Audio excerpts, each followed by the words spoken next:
Audio Jungle.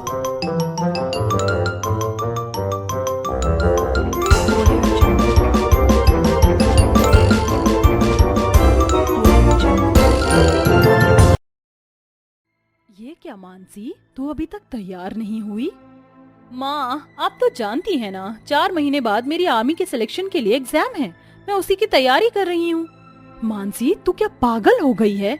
आज तेरी सगाई है और सगाई वाले दिन कौन सी लड़की पढ़ाई करती है? और तू ये आर्मी का सपना छोड़ दे। ये सब लड़कों के लिए है, ना कि लड़कियों के लिए। तू बस अपनी शादी पर ध्यान दे, समझी? माँ, आप जानती हैं ना, बचपन से मेरा सपना है कि मैं आर्मी में ज्वाइन होकर अपने देश की रक्षा करूं। मुझे इस बात पर और बहस नहीं करनी है। वो लोग आते ही होंगे, तू जल्दी से तैयार हो जा। मानसी बचपन से ही एक आर्मी ऑफिसर बनना चाहती थी, लेकिन मानसी के माता पिता ने मानसी को कभी भी इसके लिए सपोर्ट नहीं किया। मानसी के माता पिता चाहते थे कि मानसी की जल्द से जल्द शादी हो जाए, इसलिए वो मानसी का रिश्ता करण नाम के लड़के से तय कर देते हैं। आज मानसी और करण की सगाई होती है। सगाई होने के 1 महीने बाद ही मानसी और करण की शादी हो जाती है। शादी के बाद मानसी अपना आर्मी ऑफिसर बनने का सपना भूलकर अपनी शादीशुदा जिंदगी की जिम्मेदारियों को संभालती है। लेकिन कहीं ना कहीं आज भी मानसी के दिल में आर्मी ऑफिसर बनने की चाहत होती है। इसलिए शादी के बाद भी मानसी अपनी किताबों को अपने साथ लेकर ससुराल आती है। मानसी बहू, बारिश होने वाली है, जा जाकर छत से कपड़े ले आ, वरना सारे कपड़े गीले हो जाएंगे। ये मानसी बहू कहाँ रह गई? कब से आवाज दे रही हूँ, सुन ही नहीं रही है। लगता है मुझे ही कपड़े लाने होंगे। इतना कहकर नम्रता छत पर जाती है और कपड़े लेकर वापस आती है कि तभी वो देखती है कि मानसी अपने कमरे में बैठकर कुछ किताबों को देख रही है। मानसी को देखकर नम्रता उसके पास जाती है और कहती है, मानसी बहू, कब से आवाज दे रही थी, लेकिन तू तो सुन ही नहीं रही थी। और ये किताबें किसकी हैं? सॉरी माँ जी, वो मेरा ध्यान नहीं गया। माँ जी, ये किताबें मेरी हैं। लेकिन ये किताब तो आर्मी की तैयारी के लिए है। माँ जी, शादी से पहले मेरा सपना एक आर्मी ऑफिसर बनने का था, लेकिन माँ और पिताजी ने मेरी शादी करवा दी, इसलिए मैं आर्मी ज्वाइन नहीं कर पाई। मानसी की बात सुनकर नम्रता को बुरा लगता है, जिसके बाद नम्रता जाकर ये सारी बातें अपने परिवार वालों को बताती है, जिसे सुनकर, अगर हमारी बहू का सपना आर्मी ज्वाइन करने का है तो हम जरूर उसका साथ देंगे। हाँ पिताजी, चाहे हम इसके लिए कितनी भी मेहनत करनी हो, हम मानसी को आर्मी ऑफिसर बनाकर ही रहेंगे। सारा परिवार एक साथ जाकर मानसी को ये सारी बातें बताता है, जिसे सुनकर मानसी बहुत खुश होती है। मानसी का ससुराल एक साधारण परिवार होता है, जिनके पास ज्यादा पैसे तो नहीं होते हैं, लेकिन मानसी का सपना पूरा करने के लिए पूरा परिवार काफी मेहनत करता है, जिससे मानसी अपने एंट्रेंस एग्जाम की तैयारी अच्छे से कर पाती है और अपना एग्जाम भी क्लियर करती है। एग्जाम क्लियर करने के बाद मानसी के ससुराल वाले उसे ट्रेनिंग के लिए भेजते हैं। मानसी बहू, वहाँ पर अपना अच्छे से ख्याल रखना, और अगर तुझे कभी भी पैसों की जरूरत पड़े तो हमें एक चिट्ठी लिखकर भेज देना, हम तुझे पैसे भिजवा देंगे। हाँ बहू, तुझे जिस भी चीज की जरूरत हो तो हमें बेझिझक बता दियो। इतना तो मेरे माँ बाप ने भी नहीं किया जितना आप लोगों ने मेरे लिए किया है। मैं आप लोगों का एहसान कभी नहीं भूल सकूंगी। आज आप लोगों की वजह से ही मेरा सपना पूरा होने जा रहा है। मानसी, तो भले ही हमारी बहू है, लेकिन हम तुझे हमेशा अपनी बेटी ही मानते हैं। अपने सास ससुर की बात सुनकर मानसी की आंखों में आंसू आ जाते हैं, जिसके बाद मानसी नम आंखों से अपने ससुराल वालों से विदा लेकर ट्रेन में बैठ जाती है और ट्रेनिंग के लिए निकल जाती है। ऐसे ही समय बीतता रहता है। नम्रता, देखो बहू की चिट्ठी आई है। उसे 80,000 रुपए की जरूरत है। इतने पैसे अब हम कहाँ से लाएंगे? क्या 80,000 रुपए? लेकिन इतने पैसे हम कहाँ से लाएंगे? हमने पहले ही अपने घर की इतनी सारी चीजें बेच दी हैं, अब तो बस हमारे पास ये घर ही बचा है। बहू को पैसे देना भी जरूरी है, क्यों ना हम ये घर गिरवी रख दें। नम्रता की बात सुनकर बागेश्वर सेठ मदनलाल के पास अपना घर गिरवी रख देता है और 80,000 रुपए लेकर मनी ऑर्डर करवा देता है, जिससे वो पैसे मानसी को मिल जाते हैं। ऐसे ही कुछ महीने बीतने के बाद मानसी छुट्टियों में अपने ससुराल आती है। भाभी, आप आ गई? कैसी चल रही है आपकी आर्मी की ट्रेनिंग? गोमती, ट्रेनिंग बहुत ही अच्छी चल रही है। अब सिर्फ कुछ महीनों में मेरी ट्रेनिंग कंप्लीट हो जाएगी, फिर मैं एक ऑफिसर बन जाऊंगी और अपने देश की रक्षा करूंगी। मानसी की बात सुनकर सारा परिवार बहुत खुश होता है। छुट्टियों के खत्म होते ही मानसी दोबारा अपनी ट्रेनिंग के लिए निकल जाती है। मानसी के ट्रेनिंग पर जाने के बाद सेठ मदन लाल मानसी के ससुराल आता है। बागेश्वर जी, आपने जो मुझसे 2 महीने मांगे थे वो आज पूरे हो चुके हैं। अब या तो आप मेरे पैसे वापस करिए या तो मुझे ये घर खाली करके दे दीजिए। अरे मदन लाल जी, हमें थोड़ा वक्त और दे दीजिए। हम लोग कहाँ जाएंगे? हमारे पास तो कहीं और रहने का ठिकाना भी नहीं है। देखिए बागेश्वर जी, मैं आपको इससे ज्यादा समय नहीं दे सकता। मैं पहले ही आपको 2 महीने का समय दे चुका हूँ, इसलिए आप घर अब खाली कर दीजिए। मदन लाल की बात सुनकर सारे परिवार वालों की आंखों में आंसू आ जाते हैं और सब लोग घर खाली कर देते हैं। घर खाली करने के बाद उनके पास रहने का कोई ठिकाना नहीं होता, इसलिए वो लोग स्टेशन पर जाकर झोपड़ी में रहते हैं, जहां करण ट्रेन से आने जाने वाले लोगों के जूतों को पॉलिश करता, बागेश्वर कुली का काम करता और बेचारी गोमती रेलवे स्टेशन को साफ करती। पूरे परिवार के दिन बहुत ही मुश्किलों से कट रहे थे, लेकिन इस बात का पता मानसी को ना लगे, इसलिए उन कामों से वो लोग पैसे जमा करके मानसी के पास भेज देते। ऐसे ही समय बीतता रहता है और मानसी की चिट्ठी सबको मिलती है, जिससे उनको पता चलता है कि मानसी वापस आने वाली है। मानसी को कुछ पता ना चले, इसलिए पूरा परिवार एक किराए का घर कुछ दिनों के लिए ले लेता है। पिताजी, ये किसका घर है और आप लोग यहाँ क्यों रह रहे हैं? बहू, हमारे पुराने घर में थोड़ा मरम्मत का काम चल रहा है, इसलिए कुछ दिनों के लिए हम यहाँ पर रह रहे हैं। काम खत्म होने के बाद हम लोग वापस वहाँ पर चले जाएंगे। बागेश्वर की बात सुनकर मानसी को शक होता है, लेकिन वो किसी से कुछ नहीं कहती। छुट्टी खत्म होने के बाद मानसी दोबारा वापस चली जाती है। अब ऐसे ही बहुत समय बीत जाता है। मानसी की दोबारा छुट्टियां पड़ने वाली होती हैं, लेकिन इस बार मानसी चिट्ठी लिखकर किसी को कुछ नहीं बताती है। मानसी अपने शहर वापस आती है। रेलवे स्टेशन से उतरते ही मानसी देखती है कि उसके ससुर कुली का काम कर रही हैं और पति लोगों के जूते पॉलिश कर रहा है। नंद स्टेशन पर झाड़ू लगा रही है और बेचारी सास खाना बना रही है। ये सब देखकर मानसी हैरान रह जाती है और वो अपने ससुराल वालों के पास जाती है। मानसी को देखकर मानसी के ससुराल वाले भी हैरान हो जाते हैं। आप सब लोग यहाँ क्या कर रहे हैं? और आप लोगों की ऐसी हालत कैसे हो गई? जब मैं पिछली छुट्टियों में आई थी तब तो सब सही था। बोलिए, ऐसा क्या हुआ आप लोगों के साथ जो आप लोगों को ये सब करना पड़ रहा है?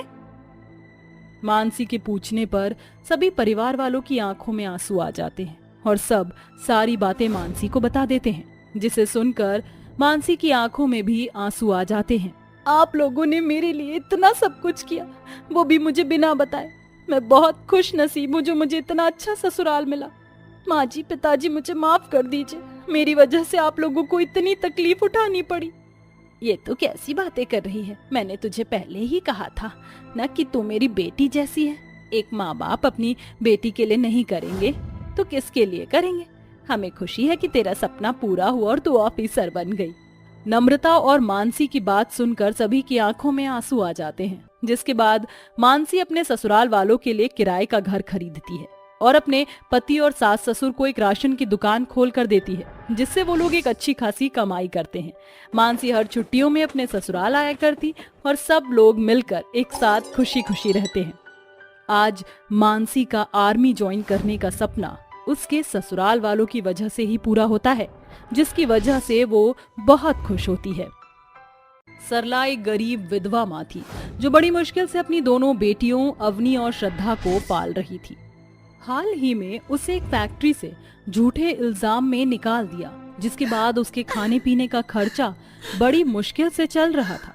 एक दिन बेटी अवनी कहती है, माँ, मुझे भूख लग रही है, मुझे जलेबी खाने का मन कर रहा है। कब से आपने हमें जलेबी नहीं खिलाई? हाँ माँ, और स्कूल में स्वतंत्रता दिवस के उपलक्ष्य में आयोजन होगा, पर मेरे पास कपड़े ही नहीं है, तो मैं प्रतियोगिता में भाग कैसे लूंगी? मेरी कक्षा के सभी बच्चे किसी न किसी चीज में भागीदारी बन रहे हैं। बेटा, यहाँ पर खाने के पैसे नहीं हैं, मैं तुझे प्रतियोगिता के लिए कपड़े कैसे ला कर दूं? मैं इतनी बुरी माँ हूँ कि अपने बच्चों को ठीक से पाल भी नहीं सकती। मुझे कोई काम भी नहीं दे रहा है और अपना काम करने के लिए मेरे पास पैसे नहीं हैं। आप ऐसे क्यों सोच रही हो माँ? हम कुछ और कोशिश भी तो कर सकते हैं ना, कोई छोटा मोटा काम जिसमें पैसे नहीं लगते हो। ऐसा क्या काम हो सकता है बच्चों? माँ मेरे पास एक आइडिया है, क्यों ना हम 15 अगस्त के उपलक्ष्य में पतंग और झंडे बनाकर बेचें। इस समय तो काफी सारे लोग इन चीजों को खरीदते हैं, हमारी बिक्री हो जाएगी। अरे वाह, मेरी छोटी बहन ने इतनी अच्छी तरकीब दी, वाह। अवनी बेटे, ये तो तूने बहुत अच्छी बात कही है, पर हमें पतंग बनाने के लिए रंग बिरंगे कागज चाहिए होंगे, उससे ही पतंग बन जाएगी, और झंडा भी। जंगल की लकड़ियों को महीन महीन काट कर डांडिया बना लेंगे और रंग बिरंगा कागज तो दुकान पर मिल जाएगा। मेरे पास गुल्लक में कुछ पैसे पड़े हुए हैं। चलो तो फिर ऐसा ही करते हैं। फिर मैं अपनी बेटियों को जी भर के जलेबी, रबड़ी, हलवा, पूरी सब खिलाऊंगी और कपड़े दिलाऊंगी। फिलहाल मैं तुम्हें खिचड़ी बनाकर खिला देती हूँ। इसके बाद सरला अपनी दोनों बेटियों के लिए पानी डालकर खिचड़ी बना देती है।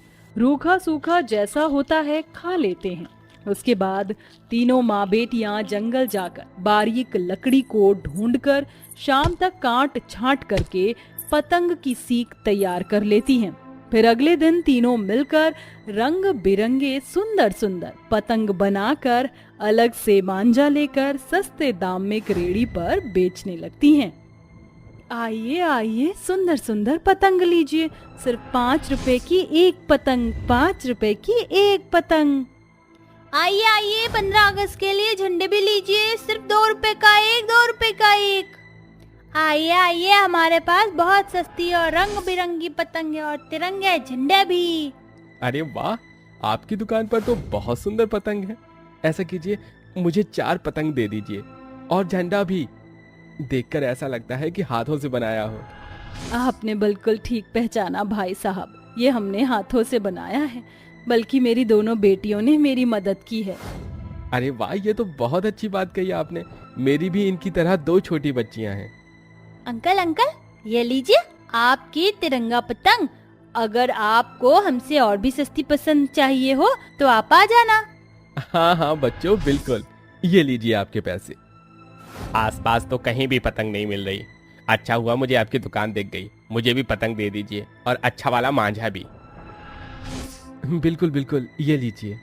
इस तरह गरीब माँ बेटी का पतंग बेचने का व्यापार बहुत अच्छा चलता है और पतंग खत्म होने के बाद वो तीनों रात भर जागकर और पतंग बनाते हैं। कुछ पैसों से जलेबी, रबड़ी, अच्छे पकवानों का आनंद लेते हैं। वाह माँ, गर्मा गर्म मीठी मीठी जलेबियां जुबान पर रखकर घुल गई हैं। बहुत अच्छा लगा खाकर, आप भी खाइए ना। हाँ बेटा, मैं तो खा ही रही हूँ। शुक्रिया माँ, हमें ये अच्छी अच्छी चीज खिलाने के लिए। अब 15 अगस्त आने में 1 हफ्ता और बाकी है, अब तक हमारी और बिक्री हो जाएगी और उसके बाद भी बिक्री होती है। पतंग तो लोग काफी महीनों तक उड़ाते हैं। ये तो है बेटा, पर तुम क्यों शुक्रिया बोल रही हो, जबकि तुम दोनों के पैसों और आइडिया की वजह से हमने ये मुकाम हासिल किया। शुक्रिया तो मुझे तुम दोनों का कहना चाहिए। ओफो, आप दोनों बातें करोगे या खाओगे भी? फिर पतंग बेचने भी तो जाना है। ठीक है ठीक है। खाने पीने के बाद तीनों माँ बेटी पतंग की दुकान पर पहुँच जाती हैं और पतंग बेचने लगती हैं, पर काफी देर से उनके पास कोई पतंग खरीदने नहीं आता। वहीं सामने जग्गी नाम का व्यक्ति प्लास्टिक पन्नी की काफी सुंदर पतंग बेच रहा था। आइए आइए, 10 रुपए की पतंग लीजिए, सुंदर सुंदर पतंग लीजिए। इस औरत की बहुत कमाई हो रही थी ना, अब से मैं भी पतंग को बेचूंगा। अरे भाई साहब, आप तो बहुत महंगी पतंग बेच रहे हैं, क्यों? अरे भैया, पहले पतंग तो देखिए, सुंदर सुंदर और बड़ी बड़ी लेकर आया हूँ, जो बारिश में भी उड़ सकती हैं, और माझा तो इतना पक्का है कि किसी की भी पतंग को काट दे। अच्छा, तो फिर दे दो। ले लो। अब आएगा मजा। उसकी दुकान के ग्राहक धीरे धीरे मेरे पास आएंगे। माँ देखो, उन अंकल ने हमारे सामने ही पतंग की दुकान लगाई है, इसलिए उनके पास सब आ रहे हैं, हमारे पास नहीं। अब हमारा क्या होगा? हम कैसे अपने घर का खर्चा चलाएंगे? हमारी मेहनत पर तो पानी फिर जाएगा। माँ हम हार नहीं मानेंगे, हम फिर भी पतंग बेचेंगे। हाँ बेटी जरूर। 3 दिन बीत जाते हैं। गरीब माँ की पतंग खरीदने सिर्फ 2-4 लोग ही आते हैं, जबकि जग्गी की कमाई काफी अच्छी होती है। वहीं गांव में लोग जग्गी की पतंग उड़ाकर खुश तो थे, लेकिन बाद में उन्हें परेशानी होती है, उनका हाथ कट जाता है। अरे भैया बचाओ बचाओ, मेरा तो हाथ कट गया, ये कैसा मांझा है ये। अरे मेरा हाथ भी कट गया भैया, जरा उस जग्गी को हम चमकाने चलते हैं, लगता है उसने हमें कांच का मांझा दिया है, वरना आज तक कभी सरला की पतंग और मांझे से हमें इतनी परेशानी नहीं हुई। हाँ चलो चलो चलो, उसे बताने चलो। फिर गांव के कुछ लोग उसकी दुकान पर जाकर टमाटर और अंडे फेंकने लगते हैं। फिर रघु उसका गिरेबान पकड़ लेता है। अरे अरे, ये सब आप लोग क्या कर रहे हैं, छोड़ो मुझे। तू तो गया, तेरी वजह से हमारे बच्चों के हाथ कट गए, मेरा हाथ कट गया, और न जाने कितने लोगों को तूने गलत पतंग और मांझा दिया है, वो भी इतने ज्यादा पैसों में। तुझे तो हम छोड़ेंगे नहीं। हाँ मारो इसे, इसने हमें कांच का मांझा बेचकर उल्लू बनाया। छोड़ो मुझे, छोड़ो मुझे, मुझसे गलती हो गई, माफ कर दो, मैं लालच में आ गया था। अरे तेरे लालच की वजह से कितना गलत हुआ है, अब हम इसकी पतंग कभी नहीं लेंगे। चलो चलो, सरला की पतंग लो चल के। फिर गांव वाले जग्गी को पीट कर उसे सबक सिखाते हैं। सरला के सारे ग्राहक वापस उसके पास एक एक करके आते हैं और देखते ही देखते उसकी दुकान पर भीड़ लग जाती है। माँ देखो, सारे लोग हमारी दुकान की तरफ आ रहे हैं। हाँ माँ, हमारी बिक्री होने वाली है, लगता है भगवान ने हमारी सुन ली। अरे सरला बहन, हमें माफ करना, आपको छोड़कर हमने उस लालची जग्गी की पतंग खरीद ली और अंजाम हमें मिल गया। लेकिन अब हम आपसे ही खरीदेंगे, चलिए हमें सुंदर सुंदर पतंग दे दीजिए। हाँ हाँ बिल्कुल, आइए आइए, सबको पतंग मिलेगी और 4 पतंग पर 1 पतंग फ्री। फिर सरला से सब पतंग खरीदते हैं। देखते ही देखते सस्ती पतंग के बावजूद भी उसकी काफी बिक्री हो जाती है और पतंग खत्म होने पर दोनों बेटियां बैठकर स्वतंत्र सेनानियों की तस्वीर वाली पतंग बनाती हैं, जिससे आकर्षित होकर सब लोग और खरीदते हैं। साथ ही उसके छोटे छोटे तिरंगे भी बिक जाते हैं, जिससे स्वतंत्रता दिवस तक उसकी काफी कमाई होती है और उसकी आर्थिक स्थिति बिल्कुल ठीक हो जाती है और लोग उसकी पतंग उड़ाकर बहुत खुश होते हैं। इस तरह गरीब माँ बेटी को अपने पतंग के व्यापार में काफी सफलता मिलती है। इसी के साथ दोस्तों, आप सबको वंदे मातरम।